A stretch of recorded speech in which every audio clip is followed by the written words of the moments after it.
Hello everyone. I'm Amir Patel, founder and director of Impulse Education, and very welcome all of you. काफ़ी दिन बाद मैं class start कर रहा हूँ. I was not well and go turtle के students भी ज्वाइन हो चुके हैं. A very warm welcome all of you for joining me, and good morning Mahin, Sayyad, Mihir, Rizwan, Arzu, Vidya, Ayush, गुराज Bhatia. अब धीरे धीरे मैं आप लोगों को देखता रहूँगा तो मुझे आप लोगों के नाम भी याद होते जाएंगे. ठीक है. Sanskriti, Vedanti, Kritika, Palak, Mamta, Akanksha, Rujul, Kushal. Very good morning.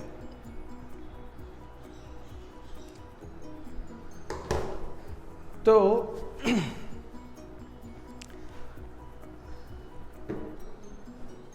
आप लोगों का ऑलरेडी एक फिजिकल का चैप्टर ख़त्म हुआ है ना, मोल कॉन्सेप्ट का. हमारे भी बच्चों का ऑलमोस्ट वो हो ही गया था. एक दो टॉपिक बाकी थे. We can deal letter.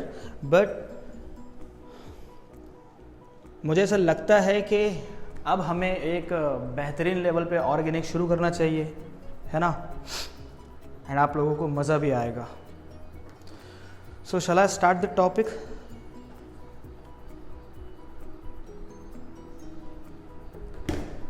क्या मेरी आवाज़ आप लोगों को क्लियर आ रही है? कोई दिक्कत तो नहीं है किसी को? चलो बढ़िया. तो मैं स्टार्ट करता. जो हमारे मतलब जो पहले बच्चों ने जो बेसिक में पढ़ा होगा वो कहीं ना कहीं आएगा, उनका रिवीजन भी हो जाएगा. यहाँ से आपका जनरल ऑर्गेनिक केमिस्ट्री शुरू हो रहा है. ये आपको नोट्स मेंटेन करके रखने हैं, ठीक है, जिसमें हम लोग नॉमेनक्लेचर से लेके बहुत सारी चीज़ें देखेंगे धीरे धीरे क्या होता. तो लिखो बेटा.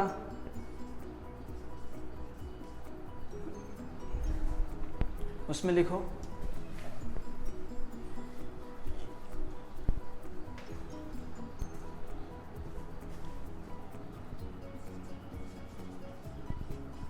General organic chemistry, GOC. ठीक है, GOC. देखो हम लोग GOC के अलग अलग पार्ट पढ़ेंगे, है ना. जनरल ऑर्गेनिक केमिस्ट्री में हम लोग पहले देखेंगे स्ट्रक्चर्स बनाने के तरीके, है ना, उसमें क्या क्या बेसिक रिक्वायरमेंट होती है, किस तरीके से स्ट्रक्चर को, जैसे कि स्केलेटन फार्मूला हो गया, कंडेंस स्ट्रक्चरल फार्मूला हो गया, एक्सपांडेड स्ट्रक्चरल फार्मूला हो गया. ये जनरली बेसिक देखेंगे. कुछ मॉलिक्यूल का हाइब्रिडाइजेशन देखेंगे, डिग्री ऑफ कार्बन देखेंगे, है ना. ये कुछ बेसिक चीज़ें इसमें देखेंगे. देन हम लोग शुरू करेंगे जो सबसे मेन इम्पॉर्टेंट चीज़ है. This is called nomenclature of organic compound.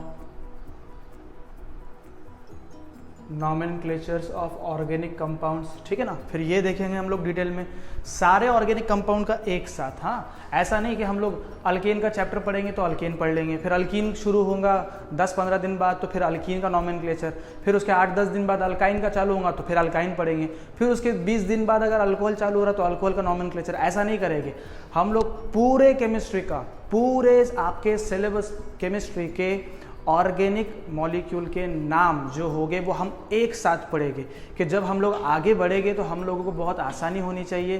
Because सबसे पहले केमिस्ट्री में रिएक्शंस करने से पहले, है ना, बच्चे लोग क्या करते हैं कि बड़े हाई फाई क्वेश्चन सॉल्व करने की कोशिश करते हैं. मैं ये रिएक्शन कर लूँ, मैं वो कर लूँ, मैं ऐसा कर लूँ, मैं वैसा कर लूँ. नहीं, लेकिन मेरे हिसाब से अगर आप लोगों का नॉमेनक्लेचर वीक है तो पूरा ऑर्गेनिक केमिस्ट्री वीक हो जाता. तो हमें नॉमेनक्लेचर पढ़ना बहुत ज़रूरी है. नॉमेनक्लेचर को अच्छे से समझ के पढ़ना बहुत ज़रूरी है आप लोगों के लिए. Nomenclature weak, organic chemistry weak. Nomenclature strong, organic chemistry strong. समझ में आ गई मेरी बात? तो पहली चीज़ ये होगी. दूसरा, एग्जाम्पल के तौर पे आपको रिएक्शन करनी है. आपको एग्जामिनर बोल रहा है कि व्हाट हैपन व्हेन, है ना, एक्स वाई जेड, सपोज एक मॉलिक्यूल का मैं नाम ले लेता हूँ आपके समझने के लिए, मैं उसका नाम ले लेता हूँ methyl methanoate. What happen when methyl methanoate is react with this. तो अब अगर किसी बच्चे को मिथाइल मिथेनोएट का स्ट्रक्चर ही बनाते नहीं आता तो वो रिएक्शन कैसे करेगा? पहली चीज़ तो हमें स्ट्रक्चर का पता होना बहुत ज़रूरी है, हमें नाम का पता होना बहुत ज़रूरी है। जब कोई स्ट्रक्चर दिया हुआ है तो उसका नाम लिखते आना ज़रूरी है, और जब कोई नाम दिया है तो उसका स्ट्रक्चर बनाते आना बहुत ज़रूरी है। तो ये एक मेन चीज़ याद रखो, आपका नॉमेनक्लेचर स्ट्रांग हुआ तो आपका केमिस्ट्री भी स्ट्रांग हो जाएगा इंशाल्लाह। दूसरा, अब नॉमेनक्लेचर करने से पहले मॉलिक्यूल के स्ट्रक्चर कैसे बनाते वो भी हमको सीखना बहुत ज़रूरी है। अदरवाइज नाम आप तो देख लोगे लेकिन स्ट्रक्चर ही बनाते नहीं आ रहा। काफ़ी सारे बच्चे ऐसे होते हैं जिनको स्ट्रक्चर बनाते नहीं आते, है ना, 12th लेवल पे पहुंच जाते, जेई कर रहे, एडवांस कर रहे, मेंस कर रहे, क्या क्या कर रहे, लेकिन स्ट्रक्चर में टाई फिश। तो ऐसे बच्चों के लिए भी हमारे पास जो सोल्यूशन है वो सबसे बेस्ट यही सोल्यूशन है कि हमको उससे पहले नॉमेनक्लेचर से पहले हमको स्ट्रक्चर बनाते आना हुआ चाहिए कि ऑर्गेनिक केमिस्ट्री में कितने तरीके से स्ट्रक्चर को रिप्रेजेंट किया जाता है, ये भी हम लोग सब डिटेल में देखेंगे। तो याद रखो, अगर मैं जब नॉमेनक्लेचर ऑफ ऑर्गेनिक कंपाउंड शुरू करूँगा तो ये काफ़ी लंबा जाएगा, बिकॉज मैं यहाँ पे आप लोगों को बोर्ड लेवल नहीं पढ़ाने वाला हूँ। ऑफ कोर्स बोर्ड लेवल से उसकी शुरुआत होगी, लो लेवल से हम लोग धीरे धीरे हाई लेवल पे जाएंगे, लेकिन जब हम लोग इसमें आईआईटी एडवांस लेवल पे जाएंगे तब आपको रियलाइज़ होगा कि मॉलिक्यूल के नाम कितने डेप्थ में हो सकते हैं और कितने उसमें एक्सेप्शंस हो सकते, कितने जगह पे स्पेशल कंडीशंस लगेंगी नॉमेनक्लेचर में, है ना। आसान नहीं है। जैसे कि अल्कोहल हो गया, आपने 10th में पढ़ा होगा, ऑल लगा दो, अल्डिहाइड के लिए अल लगा दो, हाँ इसके लिए ये लगा दो, उसके लिए ओइक एसिड लगा दो, ये तो है, लेकिन काफ़ी जगह पे बहुत सारे एक्सेप्शंस है, काफ़ी जगह पे स्पेशल कंडीशंस लगानी पड़ती है।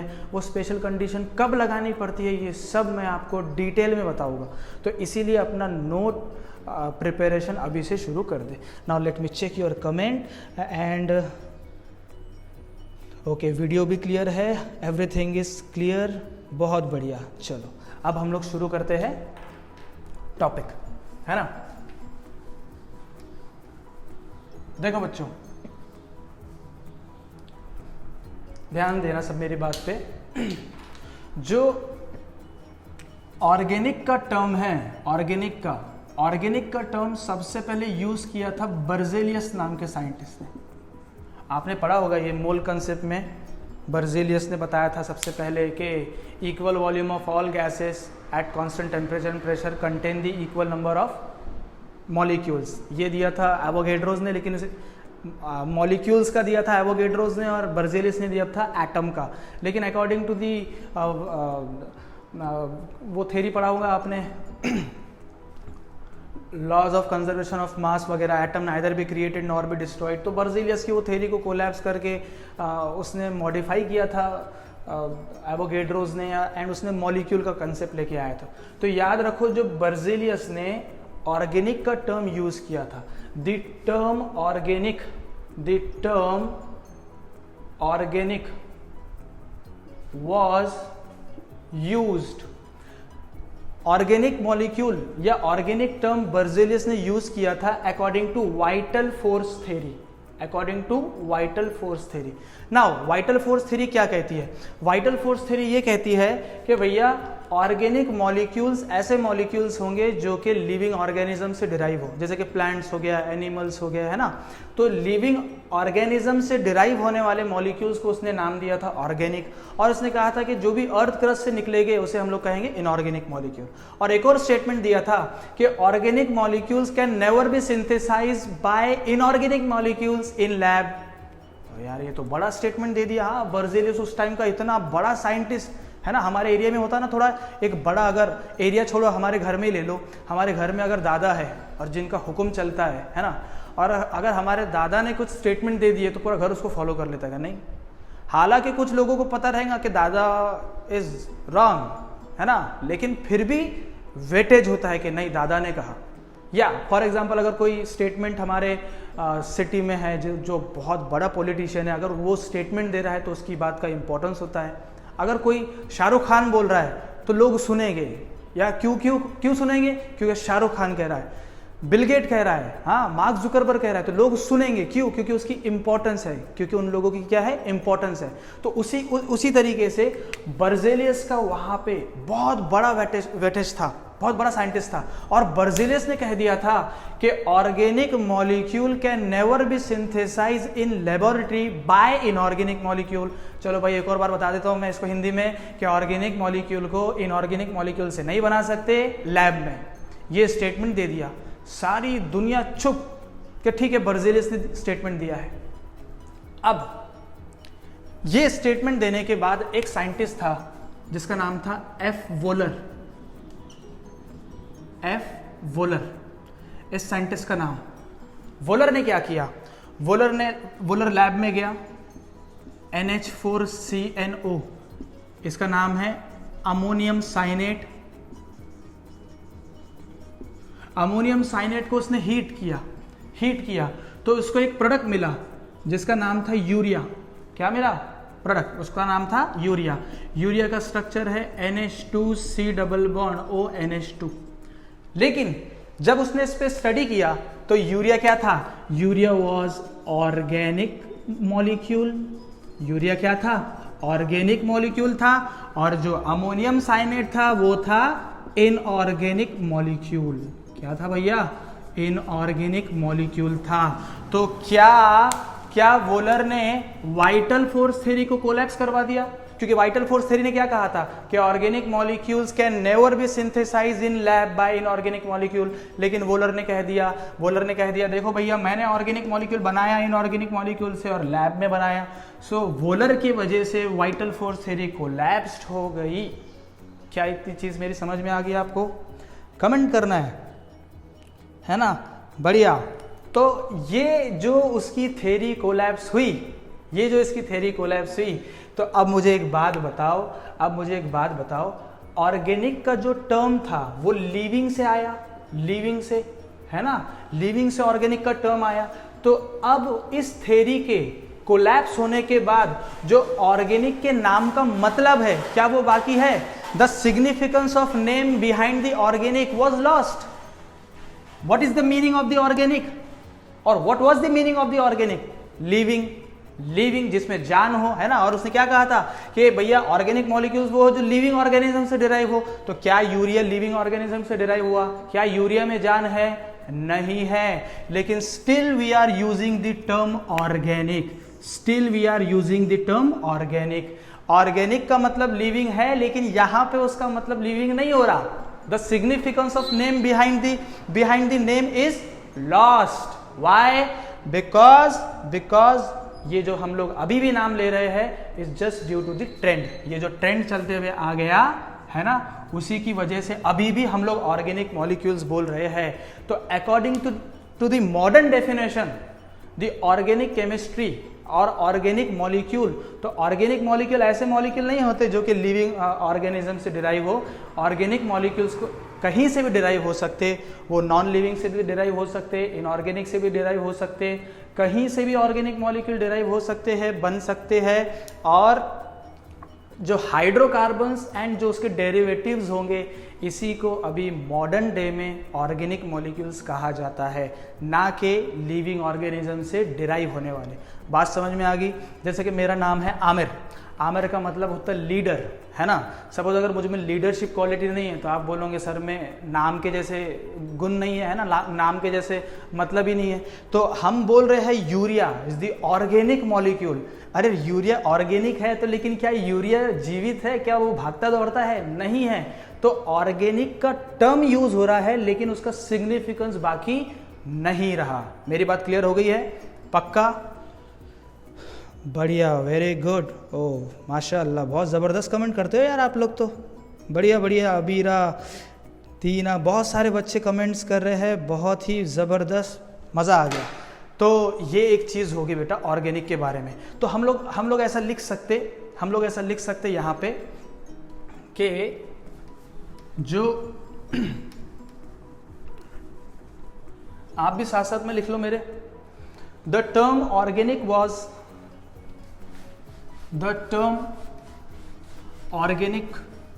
was लिख लो मेरे साथ साथ, the term organic was used by Berzelius. According to Berzelius, bracket में लिखना vital force theory. According to Berzelius vital force theory, the organic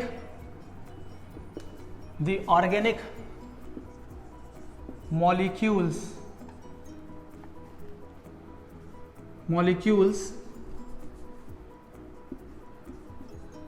is synthesized by living organism and the molecules which were obtained by earth crust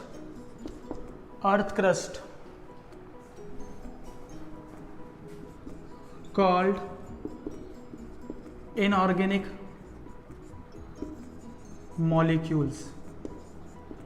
इतना पहले लिखो, फिर यहां लिखना है next point, the organic molecules can never be synthesized in lab by inorganic molecules. The organic molecules can never be synthesized in lab by inorganic molecules. But F. Wohler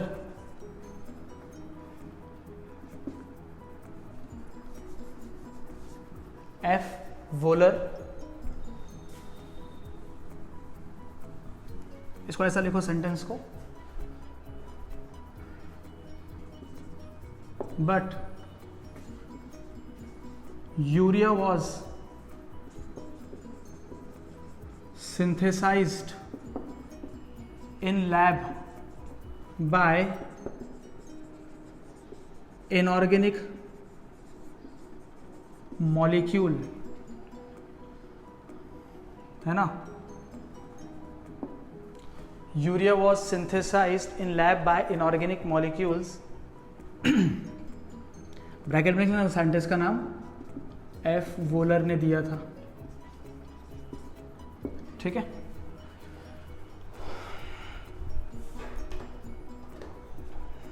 चलो बढ़िया होगी, क्लियर होगी ये बात। तो अब उसके बाद आप ये रिएक्शन लिखो, NH4CnO। ये तो सिर्फ मैंने यूरिया का एग्जांपल बताया, ऐसे बहुत सारे अल्कोहल से लेके हर चीज़, बहुत सारे ऐसे मॉलिक्यूल है जो कि बाद में प्रिपेयर किया गया है ना। तो ये लिख लो बेटा, ये वाला रिएक्शन लिखो जल्दी से, चलो जल्दी से लिखो, कमेंट करो होने के बाद, देन आगे बढ़ते हैं।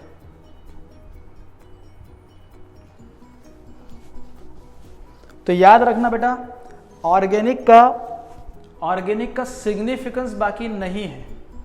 So what is the modern definition of organic molecules? The hydrocarbons and it's derivatives, हम लोग लिख सकते हैं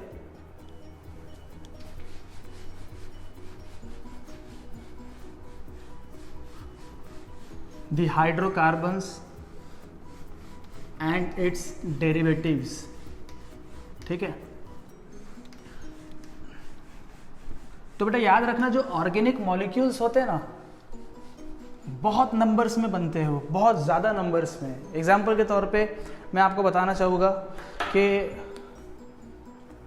तकरीबन 2 करोड़ से ज़्यादा ऑर्गेनिक मॉलिक्यूल है। 2 करोड़ से ज़्यादा ऑर्गेनिक मॉलिक्यूल्स अभी तक हमारे धरती पे प्रेजेंट है, और हर दिन नए नए ऑर्गेनिक मॉलिक्यूल को सिंथेसाइज भी किया जा रहा है और उसमें ऐड भी किया जा रहा है। है ना। अब एक ऑर्गेनिक मॉलिक्यूल में जो सबसे मेन चीज होती है वो क्या होती है, कार्बन। क्या होती है, कार्बन। ठीक है, देखो बेटा कार्बन का क्या कितना जबरदस्त रोल है। Let me check your comment. Okay, done done done, perfect, वाह माशाल्लाह, बड़े एक्टिव बच्चे हैं सबके सब तो। हाँ, वेरी गुड माहीन, मिहिर, बहुत बढ़िया, बहुत अच्छा कर रहे हो आप लोग। तो अब देखो ये कार्बन का आपको एक मैं फैक्ट सुनाता हूँ। पूरे पीरियोडिक टेबल में से कार्बन को अकेला निकाल लो और जितने एलिमेंट बचे उनसे कहो कि आप एक काम करो, लड़ो झगड़ो जो मर्जी चाहे वो करो, एक दूसरे से रिएक्शन करके मॉलिक्यूल नए नए बनाते जाओ। ठीक है, तो सारे एलिमेंट एक दूसरे से मिलेंगे। जैसे कि सोडियम ने क्लोरीन के साथ रिएक्ट किया, NaCl बना लिया, है ना। कैल्शियम ने क्लोरीन के साथ रिएक्ट किया, CaCl2 बना लिया। ऐसे बहुत सारे मॉलिक्यूल एक दूसरे के साथ, सोडियम ने हाइड्रोजन के साथ रिएक्ट किया, NaH सोडियम हाइड्राइड बनाया। बहुत ऐसे मॉलिक्यूल्स बनते गए सब ने, और अपना जोर लगा के जब लास्ट में टोटल मारेंगे तो वो अराउंड आएगा 70,000 से 1 लाख मॉलिक्यूल। कितने बनाएंगे वो, 70,000 से 1 लाख मॉलिक्यूल बनाएंगे कार्बन को छोड़ के। देखो कंपैरिजन बता रहा हूं मैं, कार्बन अकेला खड़ा है और कार्बन दूसरे पीरियोडिक टेबल के एलिमेंट से कह रहा है कि एक काम करो, तुम रिएक्ट करो जितना चाहते हो, जैसी मर्जी, और मुझे बताओ कि तुम टोटल कितने एलिमेंट्स, कितने मॉलिक्यूल बनाओगे। तो हार्डली वो बनाएंगे 70,000 से 1 लाख मॉलिक्यूल बनाएंगे।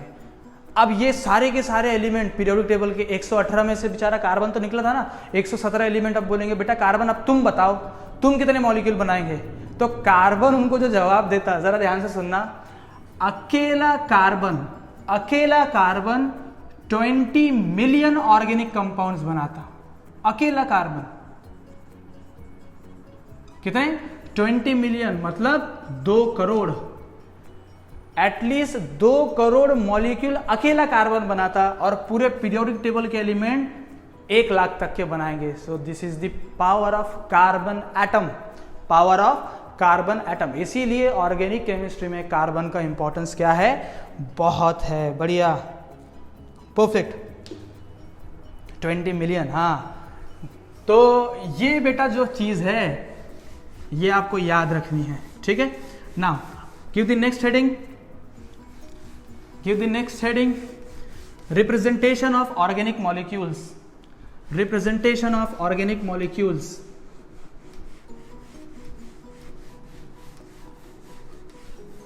Representation of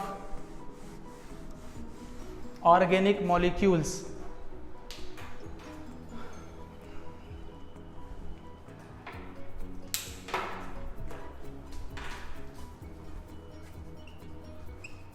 Representation, पुराने बच्चों का रिवीजन होगा, नए बच्चे सीखेंगे और कंटिन्यू अब चलेगा ऑर्गेनिक। ठीक है, रिप्रेजेंटेशन ऑफ ऑर्गेनिक मॉलिक्यूल्स। देखो बेटा, मैंने आपको बताया कि हमको नाम सीखने से पहले मॉलिक्यूल का स्ट्रक्चर बनाते आना बहुत जरूरी है ना। तो कैसा होगा कि एक बार स्ट्रक्चर हमने सीख लिया तो हमको कॉन्फिडेंस आ जाएगा, now I can name any molecule. तो उसके लिए रूल्स रहेंगे, वो हम लोग रूल्स देख लेंगे, कोई इशू नहीं है। लेकिन वो रूल्स को भी हमको ऐसे याद करने की ज़रूरत नहीं होती है ना। जैसे कि ट्रैफिक, आप गाड़ी चलाते हो तो क्या रूल याद करते हो क्या? अगर रेड लाइट दिखा तो हमें रुकना है, अगर ग्रीन लाइट दिखा तो हमें चलना है, हाँ, अगर क्रॉस दिखा तो मुझे डेंजर का साइन है, याद तो नहीं करते ना, वो याद हो जाते। तो उसी तरीके से ऑर्गेनिक मॉलिक्यूल्स के जो रूल्स होते ना नेमिंग के, वो आपको याद नहीं रखने पड़ते, वो इतने बार आते हैं, इतने बार मैं बोलूँगा, इतने बार आप समझोगे, आपको अल्टीमेटली वैसे ही वो याद हो जाएंगे। ठीक है बेटा, चलो बढ़िया। तो अब हम लोग रिप्रेजेंटेशन उसका देखते हैं। तो मेरे साथ साथ लिखिएगा, एक एक लाइन छोड़ के, है ना, आई एम सॉरी, 2 लाइन छोड़ के, एटलीस्ट 2 से 3 लाइन आप छोड़िएगा, और उसमें नंबर 1 लिखो मॉलिक्यूलर फॉर्मूला, ब्रैकेट में लिखो MF। पहले जो मॉलिक्यूल को रिप्रेजेंट किया जाता है वो किससे, मॉलिक्यूलर फॉर्मूले से रिप्रेजेंट किया जाता है। एग्जाम्पल के तौर पे CH4 C2H6 C3H8 है ना। तो ये क्या है बेटा, मॉलिक्यूलर फार्मूला। तो मॉलिक्यूलर फार्मूला क्या बताता है कि एक मॉलिक्यूल में कितने total number of atoms present है, उसे हम लोग कहते हैं मॉलिक्यूलर फार्मूला। ठीक है, मॉलिक्यूलर फार्मूला। दूसरा, मुझे नहीं लगता उसमें इतना डिटेल में बताने की जरूरत है, बहुत सिंपल है। दूसरा हम लोग लेते हैं बेटा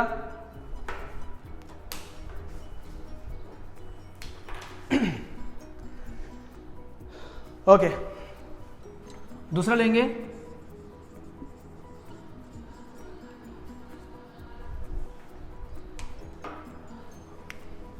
condense structural formula, CSF, condense structural formula. देखो कंडेंस स्ट्रक्चरल फॉर्मूले में क्या होता है, जैसे कि आपको C2H6 लिखना है तो आप लिखोगे CH3CH3, तो मतलब 2 कार्बन है और 2 कार्बन के एक एक कार्बन पे 3-3 हाइड्रोजन है। एग्जाम्पल के तौर पे C3H8 है तो आप इसको CH3CH2CH3 इस तरीके से लिख सकते हैं कंडेंस करके। या अगर आपके पास CH3CH2CH2CH3 है, ये आपका N ब्यूटेन है। क्या है? N butane. तो अब जरा देखो N ब्यूटेन में ये जो CH2CH2 है ये दोनों सेम है। CH2CH2 क्या है? ये सेम है। तो हम लोग इसको इस तरीके से भी लिख सकते हैं, इस तरीके से भी CH3CH2CH3, और ये CH2 कितने टाइम्स है? 2 टाइम्स है, तो ये ब्रैकेट में 2 टाइम्स है ना। हम लोग इसको इस तरीके से भी लिख सकते हैं। तो इसे हम लोग कहते हैं कंडेंस स्ट्रक्चरल फॉर्मूला। क्या इतनी बात क्लियर हो गई है?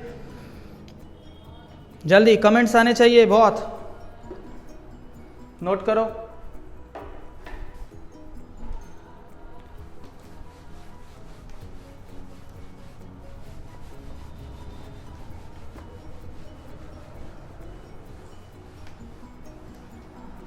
ठीक है,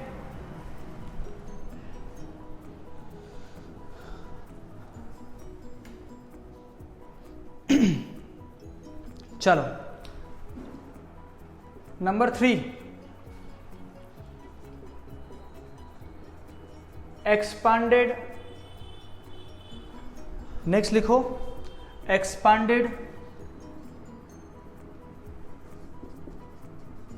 structural formula. Expanded structural formula. देखो एक्सपांडेड स्ट्रक्चरल फॉर्मूला कैसे लिखेंगे? जनरली ये फॉर्मूला हमको मैकेनिज्म में यूज होता है। जब हम लोग को हाइड्रोजन को या किसी और एटम को निकालना रहा ना, तो हम लोग उसको एक्सपांडेड तरीके से बताते हैं। देखो किस तरीके से बताएंगे। हम लोग लिखेंगे जैसे कि एग्जांपल के तौर पे CH4 है ना, उसको पूरा खुल के लिखाएंगे, खुल के बताएंगे CH4। जैसे कि CH3 को लिखना है आपको, इस मॉलिक्यूल को लिखना है, तो इस मॉलिक्यूल को आप लोग कैसे लिखेंगे? दो कार्बन है, 2 आपके कार्बन हो गए, एक कार्बन पे 3 हाइड्रोजन है, दूसरे कार्बन पे भी 3 हाइड्रोजन है, तो यहां पे ये आपके 3 हाइड्रोजन, यहां पे भी आपके 3 hydrogen. So this is called C2H6 expanded structural formula. Clear हो गई ये बात?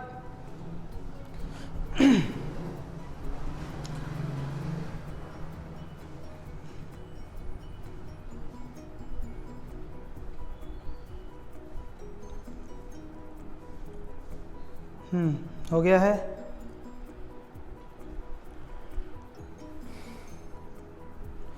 आलिया फिरदौस 11 बजे बेटा, ठीक है।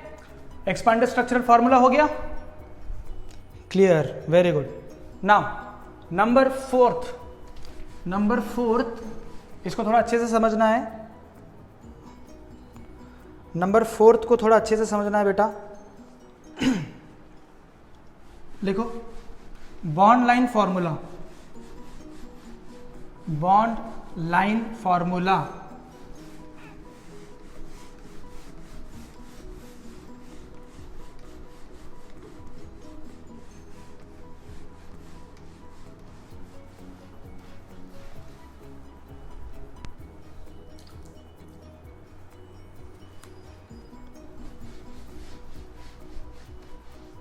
Bond line formula.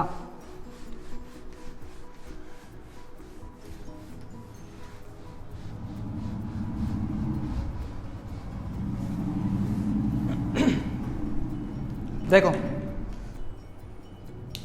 Yes absolutely. एक और मुझे कमेंट आया है, कार्बन को हम लोग वो डॉट स्ट्रक्चर से भी रिप्रेजेंट कर सकते हैं, ठीक है ना। देखो बेटा, number 4 bond line formula, very important. Competition level पे अगर आप आईआईटी की बात कर रहे हो तो मैक्सिमम बॉन्ड लाइन फॉर्मूला ही एग्जाम में आता है। हम देखो नॉमेनक्लेचर अभी स्टार्ट ही नहीं किए, मैं आपको सिखा रहा हूँ कि स्ट्रक्चर कैसे बनाते हैं। बॉन्ड लाइन फॉर्मूला सबसे इंपॉर्टेंट चीज़ है आईआईटी लेवल के बच्चों के लिए, एम्स लेवल के, नीट लेवल के बच्चों के लिए, और आगे अगर आपको केमिस्ट्री फील्ड में या कोई भी फील्ड में अगर आपको अपना करियर बनाना है तो केमिस्ट्री वहाँ आएगा और वहाँ पे बॉन्ड लाइन फॉर्मूले आते हैं, ठीक है। आजकल ये इतनी सर्कसबाजी कोई नहीं करेगा, CH3 CH2 CH3 ये वो, no, direct bond line formula बनाते हैं और हमारा काम खत्म हो जाता है। अब बॉन्ड लाइन बनाने का तरीका बहुत आसान है, हम लोग इसको कंडेंस स्ट्रक्चरल फॉर्मूले से बनाएंगे, मतलब कंडेंस स्ट्रक्चरल फॉर्मूला CSF से हम लोग BLF बनाएंगे। कैसे बनाएंगे? 2-3 मॉलिक्यूल को मुझे बनाते हुए देखिए अच्छे से, आपको समझ में आ जाएगा, ठीक है। तो मैं यहां लिखता हूं कंडेंस स्ट्रक्चरल फॉर्मूला, यहां लिखता हूं बॉन्ड लाइन फॉर्मूला। तो देखो, सपोज अगर मेरे पास ऐसा एक मॉलिक्यूल है CH3CH3, दूसरा मॉलिक्यूल CH3CH2CH3, तीसरा CH3CH2CH2CH3, CH3CH3CH3, CH3CCH3, CH3CH3, ठीक है बेटा। एक चीज याद रखना है, कार्बन की वैलेंसी को सेटिस्फाई करना है। कार्बन की हमारी 4 वैलेंसी है, 4 वैलेंसी को सेटिस्फाई करना है। एग्जांपल के तौर पे यहाँ कार्बन की देखो 4 वैलेंसी है, 3 हाइड्रोजन ये 1 बॉन्ड, 4 वैलेंसी है। इस कार्बन की भी 3 हाइड्रोजन 1 बॉन्ड, 4 वैलेंसी है। ये सेंटर वाले कार्बन को देखो, 2 हाइड्रोजन 2 बॉन्ड, 4 वैलेंसी है।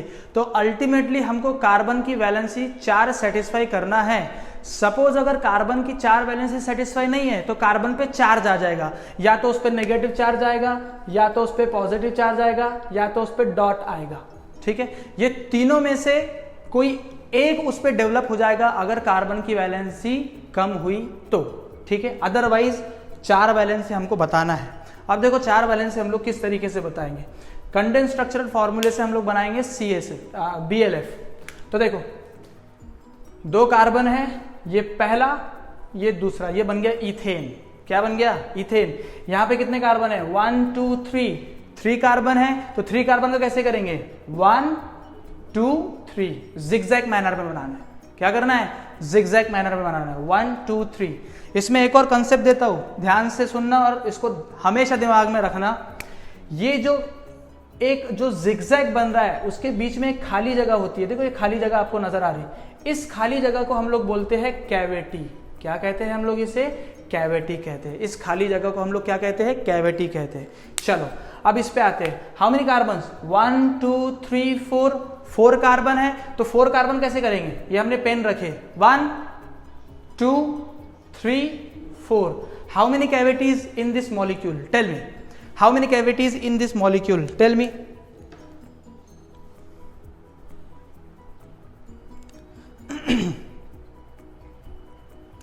How many cavities in this molecule? जल्दी बताओ, सब बच्चे जल्दी से कमेंट करो, कितने कैविटी है यहां पे? Very good.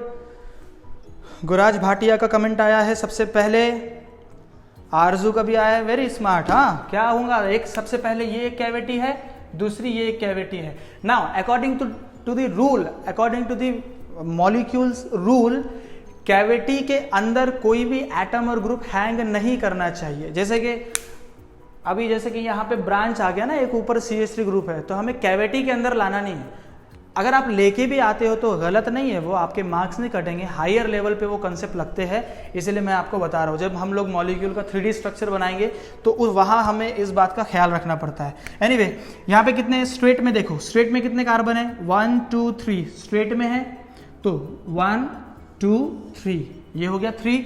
और क्या सेकंड कार्बन पे एक कार्बन ऊपर है, तो ये एक कार्बन ऊपर आ गया। So this is the structure, this is the bond line structure of this molecule. Now यहां देखो 1 2 3 तीन स्ट्रेट में 3 है, तो 1 2 3।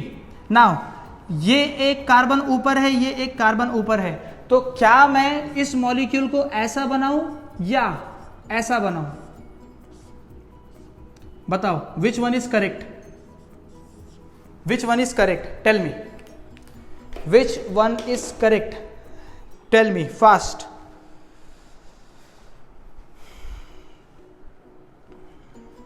वेरी गुड, बहुत बढ़िया।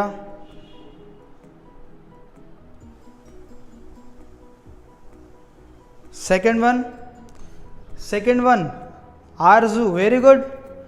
उदय, उदय 1 कैसे होगा बेटा, ध्यान दो, 1 नहीं हो सकता। माहीन का आंसर सही है, निकिता का आंसर सही है, श्रुति ने भी सही आंसर दिया, अरे वाह। रिजवान का आंसर सही है, परफेक्ट, बहुत बढ़िया। आयुष ने भी सही आंसर दिया। तो क्या हमें देखना है बेटा, हमें देखना ये है कि ये जो हमारे 2 ग्रुप थे, देखो मैंने बेटा इसको दोनों को एक साइड बताया, क्यों, मैंने कैविटी के अंदर नहीं लेके गया। और देखो आपको यही स्ट्रक्चर से पता लग रहा है कि ये मॉलिक्यूल थोड़ा लेस स्टेबल हो जाएगा, अगर ऐसा बना तो ये थोड़ा स्टेबल हो जाएगा, क्योंकि देखो ये ग्रुप, ये दोनों ग्रुप के बीच में एक और ग्रुप है, तो क्राउडिंग हो रहा है यहाँ पे, है ना। और यहाँ देखो चारों जो कार्बन है वो डिफरेंट इत्मीनान से फैल के बैठे हुए हैं, यहाँ पे बेचारे कंजस्टेड है, तो कंजस्टेड होंगे तो स्टेबिलिटी कम हो जाएंगी, ठीक है। तो याद रखना, इस तरीके से हम लोग इसको डील करते हैं, ठीक है। नोट करो, ये कुछ स्ट्रक्चर दे रहा हूं, कुछ स्ट्रक्चर दे रहा हूं, जैसे कि CH3 CH CH3 CH CH3 CH3। चलो इसका बॉन्ड लाइन फॉर्मूला बनाओ, आप लोग बनाओगे। CH2 CH2 CH2 CH2, bond line बनाओ इसका। CH2 CH2 CH2 CH3 CH3 CH3 CH3 CH3 CH3। जल्दी से बॉन्ड लाइन बनाओ इनके, वेरी इजी। अब मैं आपको बॉन्ड लाइन दूंगा और आपको कंडेंस स्ट्रक्चरल फॉर्मूला बनाना है, ठीक है बेटा। इसमें किसी को कोई डाउट तो नहीं है, कोई दिक्कत तो नहीं है ना। वीडियो को बाद में देख लेना, घुमा फिरा के देख लेना, लेकिन सीख लेना, क्योंकि सबसे पहले मॉलिक्यूल ही बनाना हमें आना चाहिए।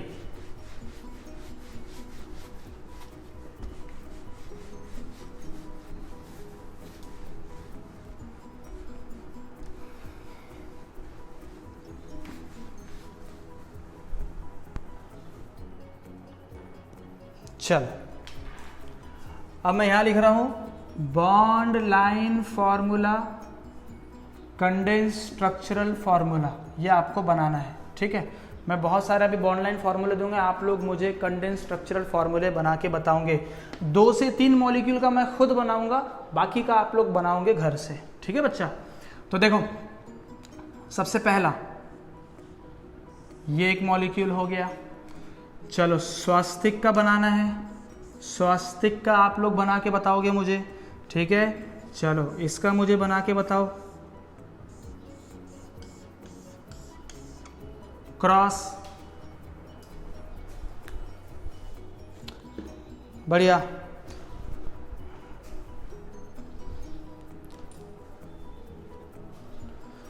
सुमित, आयुष, टीना,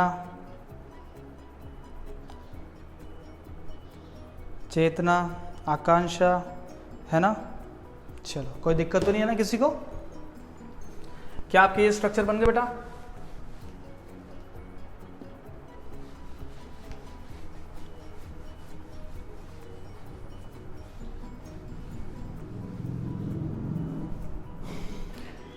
चलो बहुत बढ़िया। हाँ तो बॉन्ड लाइन फॉर्मूले और दे रहा हूं।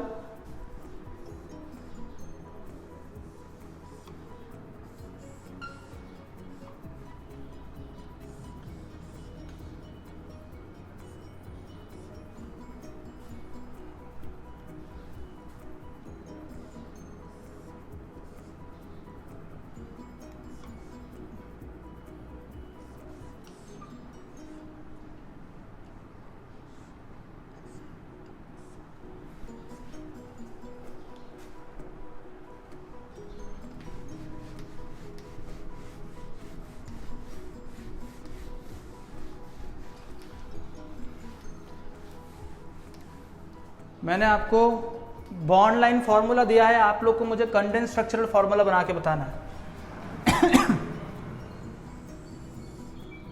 जैसे हम लोग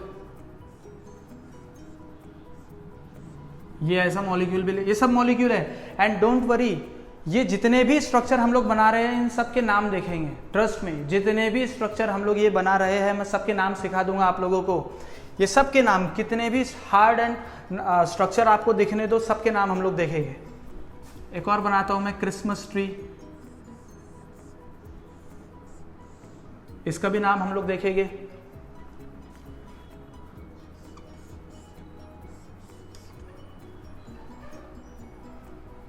तो देखो ये मॉलिक्यूल को कैसे बनाना है बच्चों। 1 2 3 4 5 5 कार्बन है, तो इसको सबसे ऐसा कर लो 1 2 3, ये 4, ये 5, 5 कार्बन आपके बन गए, है ना। 5 कार्बन बन गए, तो अब कार्बन की वैलेंसी को सेटिस्फाई करना है। ये कार्बन के पास एक बॉन्ड है, तो ऑब्वियसली कितने हाइड्रोजन आ जाएंगे? 3 हाइड्रोजन, तो CH3 और ये एक बॉन्ड, 4 बॉन्ड हो गए कार्बन के पास। ये कार्बन को देखो, ये कार्बन के पास एक बॉन्ड है, तो यहाँ पे 3 हाइड्रोजन लगा लो, तो 4 हो गया। ये कार्बन के पास भी एक बॉन्ड है, 3 लगा लो तो 4, इसके पास 3 हाइड्रोजन लगा लो 4, इसके पास कोई हाइड्रोजन लगाने की जरूरत नहीं है, इसके पास कोई हाइड्रोजन लगाने की जरूरत नहीं है, बिकॉज इस कार्बन की चारों वैलेंसी सेटिस्फाई है, तो देयर इज नो हाइड्रोजन। ठीक है, इस मॉलिक्यूल को देखो, सबसे पहले उसका कार्बन का स्केलेटन बना लो। कैसे? कार्बन, देन ये कार्बन, देन ये कार्बन, देन ये कार्बन, देन ये कार्बन। ठीक है, अब इस पे आओ, ऊपर गया कार्बन, इधर एक कार्बन, कार्बन आ गया। नाउ नीचे आओ, ये एक कार्बन, इधर आओ, ये एक कार्बन, हो गया। कार्बन का स्केलेटन बन गया। अब हाइड्रोजन की वैलेंसी से सेटिस्फाई करो।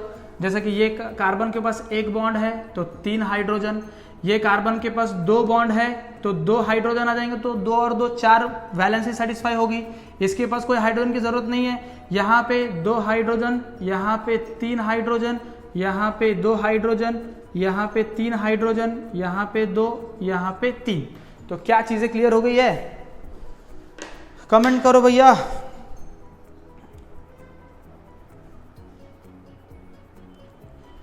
कमेंट करो जल्दी जल्दी जल्दी।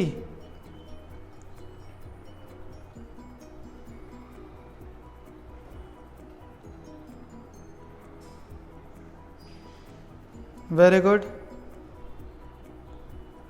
सारे बच्चों से मैं पूछ रहा हूं, क्या बॉन्ड लाइन स्ट्रक्चर से कंडेंस स्ट्रक्चरल फॉर्मूला आपको बनाते आ गया या नहीं? जल्दी से बताओ, वरना मैं उसको दूसरे तरीके से बताता हूं, बिकॉज मुझे ये नॉमेनक्लेचर में जरूरत लगेगी, इसीलिए मैं आपको पहले सिखा रहा हूं। ये जल्दी से बताओ, सारे बच्चों से मैं पूछ रहा हूं, कोई भी दिक्कत हो तो मुझे बताओ।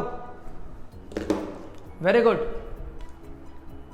तो क्या मैं और आप लोगों को स्ट्रक्चर दूं? बहुत मजा आने वाला है, ट्रस्ट में, बहुत ही मजा आएगा। बहुत बढ़िया, ट्रस्ट में। आप लोगों ने एक बार BLF से CSF बनाना अगर सीख लिया तो कॉन्फिडेंस आ जाएगा कि भैया हमने स्ट्रक्चर से डील कर लिए। अब कोई भी स्ट्रक्चर आ जाए हम बना सकते, नाम कैसे है वो हम लोग सीखेंगे, नाम कैसे लिखना है, लेकिन सबसे पहले बॉन्ड लाइन से condense structural formula, condense structural से बॉन्ड लाइन फॉर्मूला। एग्जाम में यही दो मैक्सिमम पूछे जाते हैं, याद रखो, इसीलिए मैं बोल रहा हूं आपको बार बार। बहुत ही बढ़िया। चलो होमवर्क लिखो, फिर होमवर्क लिखो, होमवर्क, ये तो होमवर्क ही है, एक और लिखो साथ में जो दे रहा हूं, ये सब आप लोगों को घर से बताने हैं। गो टर्टल के बच्चे होमवर्क लिखेंगे, होमवर्क लिखेंगे, पीडीएफ फाइल बना के ग्रुप में सेंड करेंगे। इम्पल्स के बच्चे होमवर्क लिखेंगे, पीडीएफ फाइल बना के ग्रुप में सेंड करेंगे, ठीक है। जितना आपका इस पे प्रैक्टिस होगा उतना ही आप लोग सीखेंगे। मैंने पहले ही बताया था कि there is a difference, there is a difference कि पढ़ना और सीखना, है ना। ये पढ़ने से नहीं आएगा, ये आपको सीखने से आएगा, पढ़ने से नहीं आएगा। कैसे आएगा? सीखने से। तो सीखने के लिए आपको इसके स्ट्रक्चर बनाने पड़ेंगे। ऐसा नहीं कि ठीक है सर ने समझा दिया, हो गया, दिमाग में आ गया, नहीं, बाकायदा स्ट्रक्चर बनाना है, आपके हाथ चलने चाहिए, इस सभी स्ट्रक्चर आपके आएंगे। चलो मैं होमवर्क दे रहा हूं, ये आप अच्छे से बना के बताओगे, ठीक है।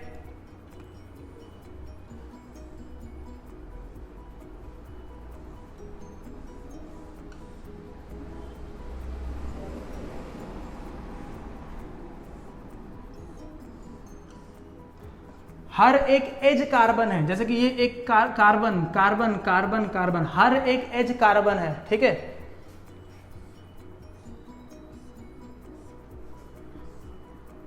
एंड ट्रस्ट में ये सबके आयुपैक नेम में सिखा दूंगा आप लोगों को। ये ABCDEF नहीं है, ये कुछ और है। केमिस्ट्री में इसको कुछ और कहा जाता है, ठीक है। तो हमेशा A फॉर एप्पल नहीं होता, हम A फॉर एटम बोलते हैं। ABCDEF, हाँ, इसके हम लोग नाम देखेंगे।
आपको अभी नहीं बनाने हैं, अभी एक के नीचे लिखिए बेटा ये, हाँ, A, उसके नीचे फिर B, ये 4-5 पेज जाएंगे, जाने दो, बिकॉज यही स्ट्रक्चर मुझे और वापस आने वाले हैं काम में कल, ठीक है। तो कल आप लोगों को इसी स्ट्रक्चर में मैं कुछ और नई चीजें सिखाने वाला हूँ, किसको क्या कहते हैं, कौन से कार्बन को क्या कहते हैं, किस तरीके से उसको क्लासीफाई किया गया है। तो मुझे ये स्ट्रक्चर की वापस जरूरत पड़ने वाली है, इसीलिए आप लोग हर एक मॉलिक्यूल के नीचे दूसरे मॉलिक्यूल को लिखो, उसके बाजू में उसका ये बॉन्ड लाइन है, उसके बाजू में उसका कंडेंस स्ट्रक्चरल फॉर्मूला आप बनाओगे हर एक का नीचे।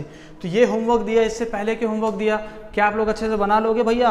हाँ, मैंने अभी तक आपको सिर्फ और सिर्फ दिया है सिंगल बॉन्ड के एग्जाम्पल। देखो एक में भी आपको डबल बॉन्ड नजर नहीं आ रहा होगा, सारे के सारे मॉलिक्यूल जो है वो सिंगली बॉन्डेड है। और मैंने सिंगल बॉन्डेड मॉलिक्यूल का आपको अभी बॉन्ड लाइन से कंडेंस स्ट्रक्चरल फार्मूला या कंडेंस स्ट्रक्चर से बॉन्ड लाइन फार्मूला सिखाया है। कल मैं पहले के 10 मिनट में आपको बताऊंगा डबल बॉन्ड और ट्रिपल बॉन्ड वाले एग्जांपल्स, फिर मैं कल कुछ नए कंसेप्ट भी शुरू करूंगा एंड कल वो कंसेप्ट होने के बाद मैं आप लोगों को IIT और नीट लेवल के कुछ क्वेश्चंस करवाऊंगा जितना मैंने टॉपिक्स पढ़ाया। देन उसके बाद हम लोग स्टार्ट करेंगे the nomenclature of functional group, the nomenclature of organic molecules. तो कैसा आपको आज का लेक्चर लगा? क्या आपको सारी चीज़ें अच्छे से क्लियर हो गई है? कोई भी डाउट वगैरह हो तो आप पूछ सकते हो। कल जब हम लोग मिलेंगे तो हम लोग कुछ नई चीज़ें भी सीखने वाले हैं। चलो, बहुत अच्छा।